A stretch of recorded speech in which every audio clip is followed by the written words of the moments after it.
Very few things in this world affect every single person on the planet. The one thing that does is weather. A weather forecast determines what we wear and sometimes how we feel, but more importantly, it can save lives and make or break economies. That's why a lot of people are upset that the Trump administration is making cuts to agencies that help our meteorologists forecast the weather.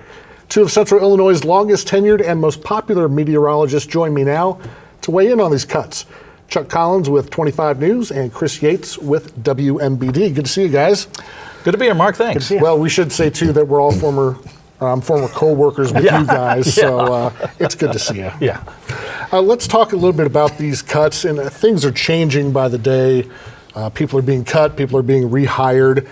Chuck, why don't we start with you? Can you give us an idea of how the National Weather Service impacts the forecast that meteorologists give to us? Yeah, it's Dr. Marshall Shepard, who's a leading atmospheric science professor, University of Georgia, said it best. You can't get rid of the potato farmer just because you buy your fries at McDonald's. Meaning we have to have the source for the information and then we disseminate it. And that's where we are. I mean, you look at your phone, your computers, your apps, your pads, whatever. I mean, the information, a lot of it, weather watches, warnings, advisories, special weather statements, current conditions, come from the Weather Service. They don't just magically appear on your app. They come from somewhere. And they come from the Weather Service, so it has a huge impact on everybody because that's the source region for everything. And we should remind people the National Weather Service is a part of NOAA. Right. Yeah. So NOAA and the NWS facing hits. Chris, you've spent time down in Lincoln where our local radar is, and of course we've got radars all over the country. Can you tell us about the operation down there a little bit? And I know those folks are hard working 24/7. Yeah, if you've never had a chance to, get an opportunity to go down and tour an NWS facility because you get to see just how much work they actually do.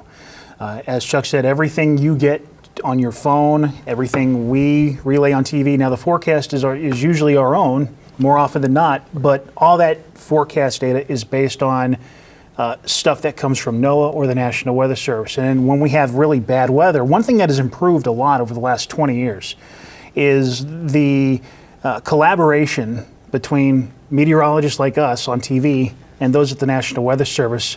It's good to bounce ideas back. They listen to us, we listen to them. We all kind of make sure we're on the same page when we're in high impact events. And that's where that's not something that can be easily replaced if you start cutting away people at. So they're constantly working. Their primary goal is to protect lives and property, period. They have, forecasting is part of the job, but it's not their main thing. For us, forecasting is mainly our job, right? And then we will relay warnings from the National Weather Service. Could we do it ourselves? Not as efficiently. We're going to miss a lot more stuff if it's just left to the TV stations because we need other sets of eyes that we don't have available on hand at a TV station to do that. So it's easy for us that when we have severe storms, for instance, the Weather Service issues a warning, we get the notifications, we then direct our attention to that, and we can stay with that storm until the next warning pops up, and then we can start bouncing back a little bit more instead of diving into tracking storms. A lot of people don't realize that there's more than usually one person at the radar desk. There's usually two. And that's on a relatively easy day. If we've got a massive outbreak going on, you'll have a total of 4 people sitting there looking at radar, and then with the rest of the team of the National Weather Service doing a bunch of other stuff, getting reports, talking to EMA, listening to ham radio, all that stuff, and it's a constant feed of data so they can issue the best and most accurate warnings. And it would be cost prohibitive for us to do that. I mean, we couldn't afford the staff to do that. People talk about privatization of the Weather Service. I don't think the private sector can afford it, especially a single site Doppler radar like we have in Lincoln, for instance, and all over the country. I mean, those are expensive. You have to have them on a micro level. You don't have one giant radar that covers the entire country. You have to have single site radars.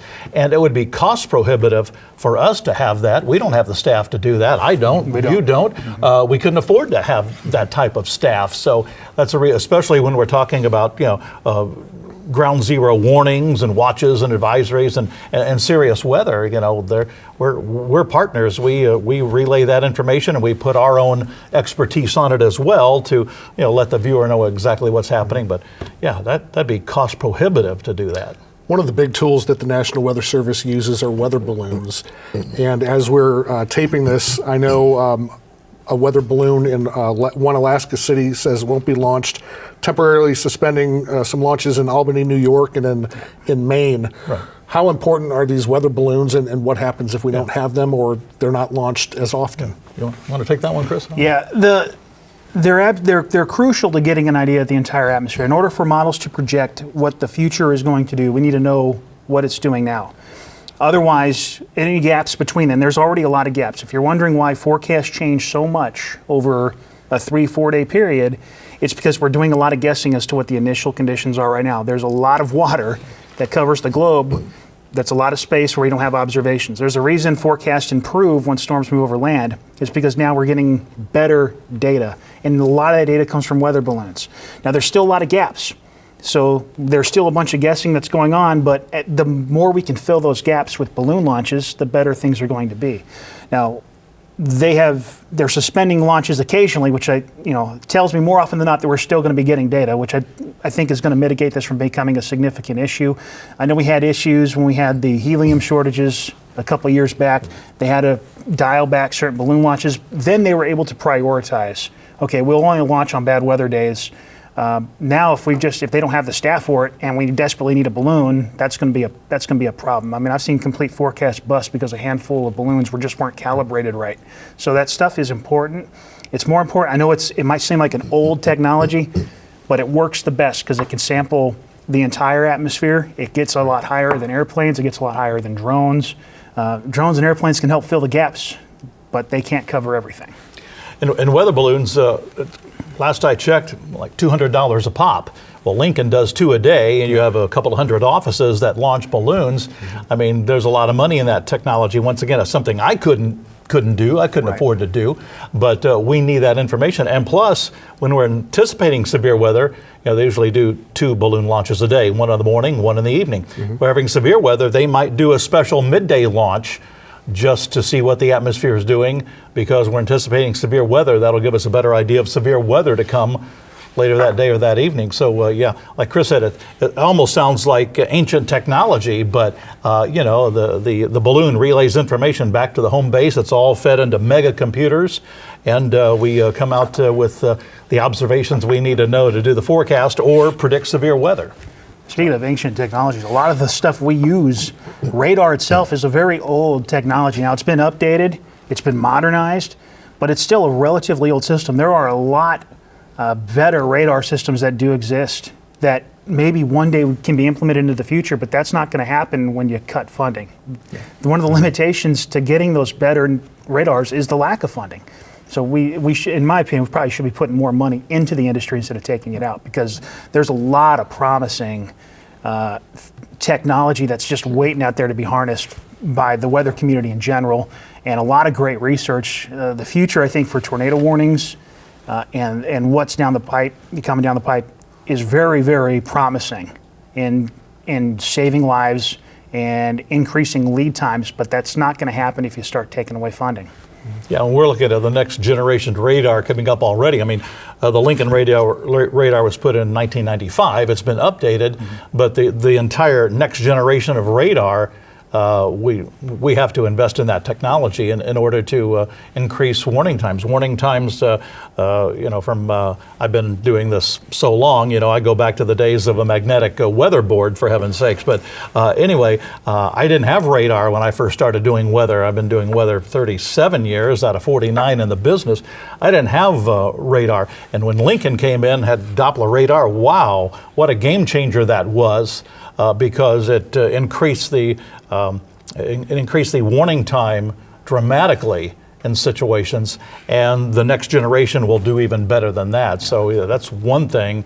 Chris is right, that radar has to be up there, and we need actually more funding, not reduce funding, in order to improve that technology.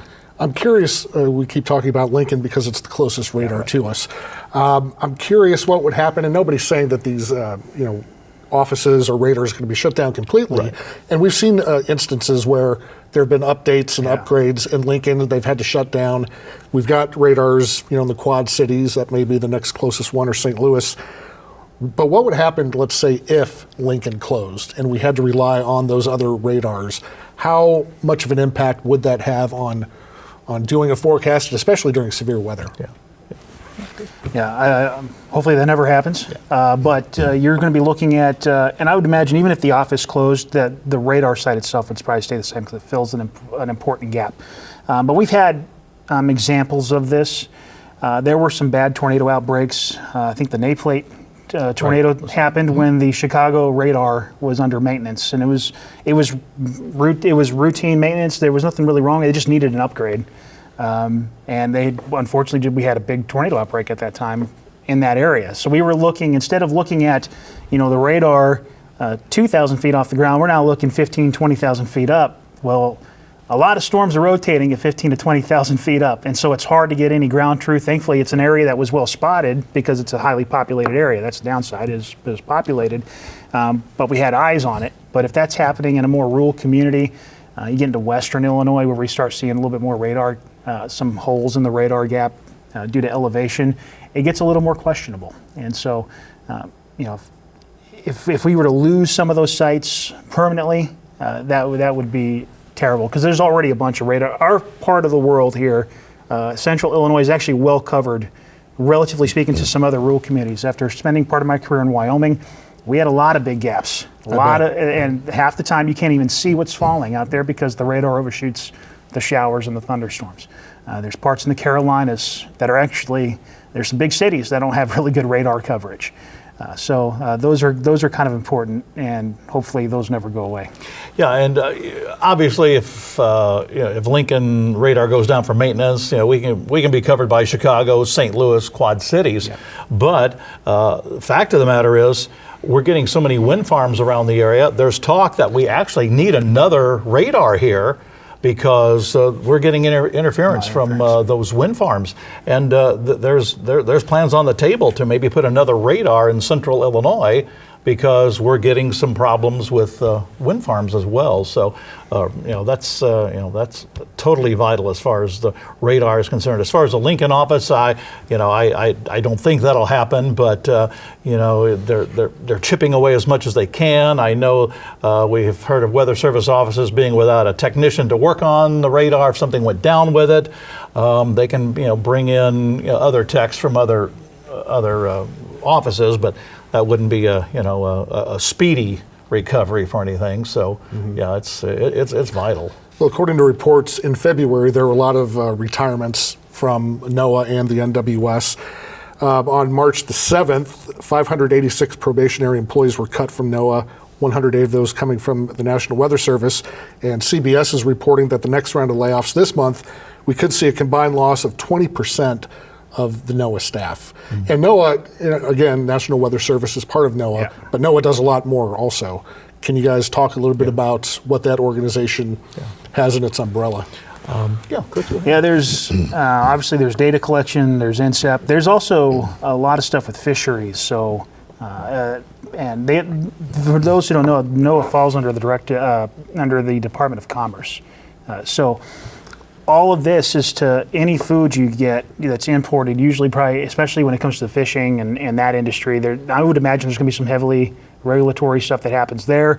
Probably in any climate research, those would probably be some of the areas that I would expect to see more cutting.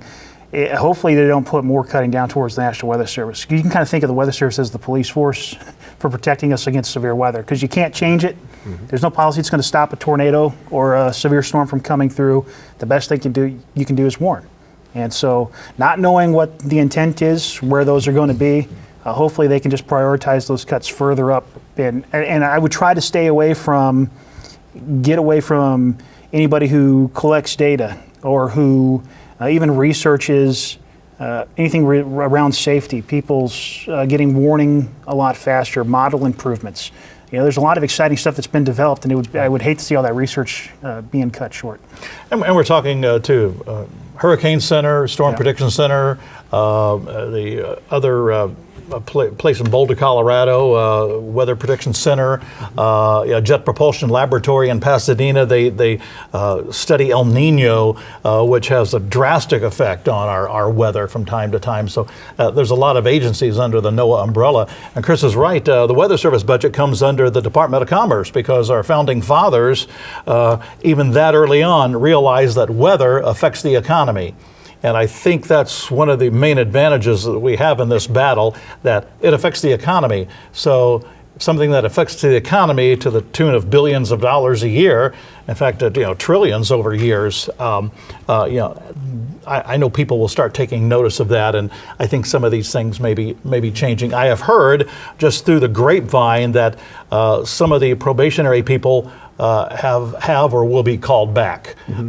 So I don't know how many of them, but I've heard that's a trend, like in a lot of other agencies that have been cut. Now all of a sudden, we're putting people back in. So we'll have to wait and see how that pans out. A lot of by the ways, I think, after a lot of these cuts across the board. Chris, it sounds like what you were saying earlier is if they do have to have cuts in NOAA and NWS, that's inevitable that they're going to have some cuts. It might be better higher up in terms of you want the people with their boots on the ground to stay. Keep the boots on the ground. I'm sure, and like there is with every bureaucracy, every business, there's probably fat to be trimmed somewhere. There's not many people who say otherwise, but if you can prioritize where that needs to come from and not hurt the ground floor, which has been short-staffed for years. The short staffing is not a new thing. Ever since I've been in the business, there's been offices that have been short-staffed. And there are ways, they can modernize, and I'm sure this is in the pipe. Maybe they're going to modernize the Weather Service a little bit more. That's something that needs to happen. They have the ability, so, if one office is short-staffed, maybe they can bring somebody in remotely and they do this all the time. When there's bad weather and a National Weather Service office needs to seek cover from a tornado, they'll call up their neighboring office and say, hey, I need you guys to cover for us while we go seek cover. They can easily pull from other resources like that, but it's still not ideal. It's good to have people familiar with the area in your close to your home, in your community, that understand the weather to get you the best, most timely information and accurate information. Yeah, and the micro scale of it all. I mean, having just in the region, especially with radar, it's so vital to have it on a micro scale, not a huge scale. We have overlapping radars, but it's nice to have that radar centered between Peoria, Champaign, Decatur, Springfield. That's consolidation of offices back in the mid-90s with Doppler radar did that. So it's vital to have that regional touch to it as well. Chicago can give us probably good radar in Davenport, but like Chris said, it's the regional or the local touch that we still need. Speaking of economics, one of the things that I found was from the American Meteorological Society. They did a study that says the National Weather Service costs each taxpayer $4 a year. Yeah, it is it is dollar for dollar. It's probably the best investment. You make, and I don't know how much we pay per military, but I would say that's probably a good investment, even though it's probably considerably higher. But for $4 a year, you can't get a subscription to a halfway decent radar app for that cost. So it's a very good investment. If you've ever took shelter for one tornado warning, I'd say your $4 was well spent. Yeah. 0.02% of the federal budget is the Weather Service. I mean, it's like I said, $4 per person.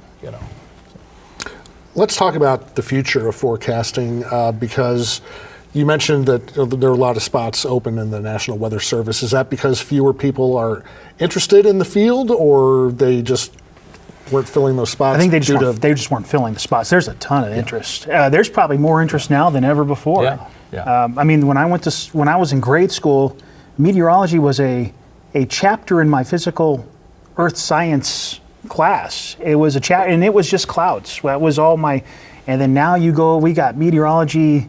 You got full on weeks of lessons in grade school now, which is fantastic. So there's a lot of interest from a young age, and of course you got all the storm chasers doing their stuff. So you're not going to find a lack of enthusiasm for the field. That's constant. So the people are there to get hired. It's just, they just need to be willing to hire them. Yeah, Good. exactly. Well, having worked with both of you, I've seen the work that you do in your respective weather centers, and it makes my head explode. We all have our critics, and people that criticize weather people say, "Oh, why don't you just stick your head out the window?" or, all this other silly stuff. But you guys put in a lot of time and effort in doing these forecasts, and they're not always perfect. No. Yeah, well, Because Mother Nature. Right, exactly. Exactly. And I come from it as a little bit different perspective because, like I said, when I first started doing weather, we had a magnetic board, didn't have any radar. Yeah. There was no radar. We got a couple of radar shots a day, maybe from the University of Illinois. I didn't even start with electronic graphics, And so during my lifetime, the technology explosion has been super, and we have to continue that. We just can't shut it off because of where we're at. We have to continue to do that. And so I enjoy the technology because when I was growing up, a tornado warning was issued when a funnel cloud was sighted or a tornado touched down. Well, it's a little bit late by the time that happens. Yep. We didn't start getting Doppler indicated tornadoes till 1995 when Lincoln went in, and we go on for hours with extended coverage. Our weather teams. 20, 30 years ago, we didn't have the technology to be on there and do that. Yeah. We couldn't, take a look inside the storms and look at what we call the velocity or rotation, things like that. We couldn't do that. And that was all based on what the Weather Service has and the Weather Service products they put out, including radar. Well, folks in Logan County and Lincoln may remember on top of the Logan County Courthouse, there was a phone booth that someone would stand in and look for storms. Yeah. So we've come quite a ways. A long way. Yeah. We've come a long way. Exactly. If you had the president's ear or his associates, what would your pitch be to save as many NWS and NOAA jobs as possible? I would say, obviously, as Chris said too, there's cuts that can be made. The fat can be trimmed in a lot of different departments, but those in charge of keeping the public safe need to be left alone as much as possible. There are other cuts that can be made. I know everybody has to pick their battle, and I'm not politicizing anything here, but there are cuts that can be made. If local managers, Weather Service managers are told, look and see where you can trim the budget here and there, fine. But if you're talking life-saving information, that you just can't mess around with that too much. So Yeah, just prioritize. Yeah. Find where there's excess, cut that. But that takes more patience. It takes more thorough going through office by office, finding out where there's redundancies. And it's the government. There's plenty of and I know the Weather Service has been trying to clean some of that up themselves. Yeah. They've had duplicate reports going out for years, and they finally stopped. They're starting to cut back on that. It's just it takes forever for those changes to occur. And I know this administration says we just all stop, but sometimes you can't do that when it's people on the front lines. Right. Got a few minutes left before we go. I got to ask you guys, how do you deal with the critics, especially now that we have social media where it's so easy to be an expert and criticize the way you guys do your work? Chuck, how do you handle it? Okay. Once again, I come from a different background. When I first started doing weather, people would just call the front desk. They'd make a notation on a notepad of and that's it. Well, then we got into emails, and now we're into social media. I handle it a couple of different ways. Number one is you don't want to engage too much with people. You need to explain exactly what's going on, what happened. The biggest problem, somebody asked me what my biggest challenge was in forecasting. My biggest challenge is social media, because there are so many forecasts. I mean, your neighbor down the street can put a forecast and say, we're going to get 10 inches of snow next week. And then people share that, and it goes all over the place. And then if we don't get 10 inches of snow, it's our fault. It's everybody's fault, especially those who know weather. So that is the big problem. And that's my biggest forecasting challenge is a situation where social media, because everybody and anybody, and people will hear that. They hear 10 inches of snow and we get a couple, oh, you were wrong. Well, we didn't forecast that. That wasn't our forecast. Yeah. But So social media, but I handle it like this. I will, send them a nice reply. If they start getting malicious or snarky, then I'll get malicious and snarky with them. I'm, 49 years in the business. I've earned the right to tell people what I think. There you go. And that's what I do sometimes when I have to. Real quick, Chris, what about you? Sam, sometimes I say probably too much. I probably go back and forth a little too much. So I do have a few people that I know are going to be snarky. Yeah. And that's just kind of the relationship we have on social media. So I try to dish it out. When I do need to stop, though, I step away. And Well, I remember a few weeks ago I jumped in on one of your... Yeah, that was one of Because them. I've got nothing to lose. And I feel bad for you guys because I know how hard you work. Well, gentlemen, this was very interesting. This is something we're going to keep following, and we hope these cuts, whenever and however they happen, are minimal. So you guys can keep doing the great work that you do. Appreciate it. Thank you, Mark. All right, guys, thank you. That's all of our time right now. We appreciate you joining us. You can check out this interview if you missed any of it on our website, WTVP.org, and check us out on social media, Facebook and Instagram. You Gotta See This is next.